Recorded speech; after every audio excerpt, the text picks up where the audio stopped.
Assalamualaikum warahmatullahi wabarakatuh. Perkenalkan, nama saya Alisha Sabrina Putri dari kelas AB Manajemen dengan NIM 25612010050. Di sini saya akan menjelaskan tentang persamaan dasar akuntansi dan laporan keuangan dari perusahaan Teknoplus. Pada 1 November 2025, Daniel menyetor uang tunai sebesar 30 juta ke rekening bank atas nama Teknoplus sebagai modal usaha. Selanjutnya, pada 4 November 2025, Teknoplus membeli peralatan komputer seharga 12 juta rupiah secara tunai. 8 November 2025, Teknoplus membeli perlengkapan kantor senilai 2 juta rupiah secara kredit. Selanjutnya, 15 November 2025, Teknoplus menerima pembayaran tunai sebesar 9 juta rupiah atas jasa konsultasi teknologi yang telah diberikan. 25 November 2025, Teknoplus membayar beban-beban sebagai berikut. 1. Gaji karyawan sebesar 3 juta rupiah. Selanjutnya ada sewa kantor sebesar 1.200.000 rupiah. Selanjutnya ada beban listrik dan air sebesar 600.000 rupiah dan beban lain-lain sebesar 400.000 rupiah. 28 November 2025, Teknoplus membayar utangnya kepada pemasok sebesar 1.200.000. 30 November 2025, stok perlengkapan yang tersisa dihitung sebesar 700.000 rupiah. Yang terakhir, pada tanggal yang sama, 30 November 2025, Daniel menarik uang tunai sebesar 2.500.000 dari Teknoplus untuk keperluan pribadi. Pada transaksi 1 November 2025, akun yang terpengaruh di Aktiva adalah akun kas yang bertambah 30 juta. Lalu pada akun Pasiva, yang bertambah adalah modal Daniel sebesar 30 juta rupiah. Keterangannya adalah modal usaha. 4 November 2025, akun yang terpengaruh di Aktiva adalah kas yang berkurang 12 juta rupiah dan peralatan yang bertambah 12 juta rupiah. Keterangannya adalah peralatan. Selanjutnya, pada 8 November 2025, akun yang terpengaruh di Aktiva adalah perlengkapan bertambah sebesar 2 juta rupiah. Lalu di akun Pasiva, yang bertambah adalah utang usaha sebesar 2 juta rupiah. Keterangannya adalah perlengkapan. 15 November 2025, yang terpengaruh di Aktiva adalah akun kas yang bertambah sebesar 9 juta rupiah dan di Pasiva yang bertambah adalah modal Daniel sebesar 9 juta rupiah. Keterangannya adalah pendapatan. 25 November 2025, yang terpengaruh di Aktiva adalah kas, yaitu kas yang berkurang 3 juta rupiah, yaitu beban gaji. Selanjutnya ada beban sewa 1.200.000. Selanjutnya ada beban listrik dan air 600.000 rupiah dan beban lain-lain 400.000 rupiah. Lalu di Pasiva yang berkurang adalah modal Daniel 3 juta rupiah, 1.200.000, 600, dan 400.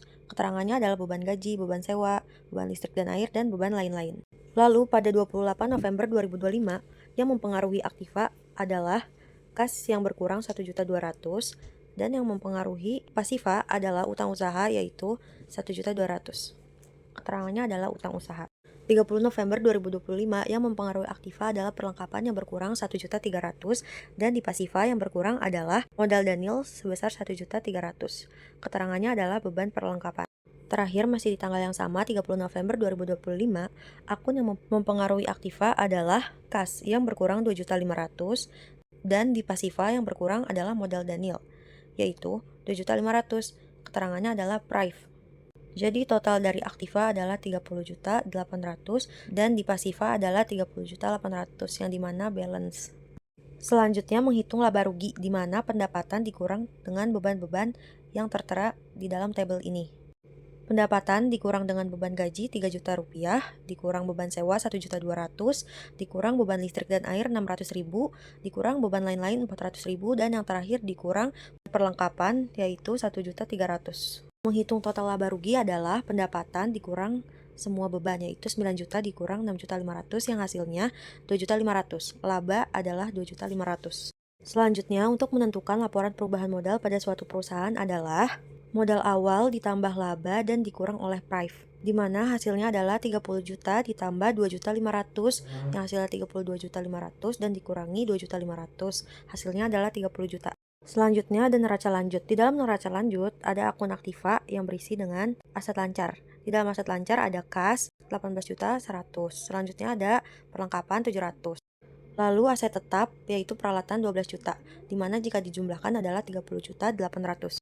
Di Pasiva terdapat hutang yaitu utang usaha 800.000, di modal yaitu modal Daniel 30 juta, yang dimana jika ditambahkan menjadi 30.800.000. Hasil keduanya adalah balance.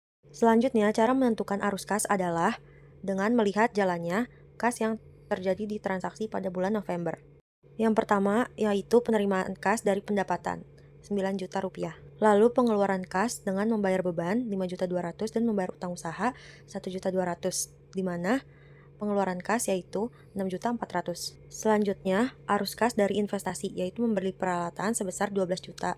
Selanjutnya, arus kas dari pendanaan yaitu investasi modal 30 juta dan penarikan pribadi sebesar 2.500.000. Di mana hasilnya 30 juta dikurang 2.500.000 hasilnya 27.500.000. Maka kas akhir pada 30 November adalah 18.100.000.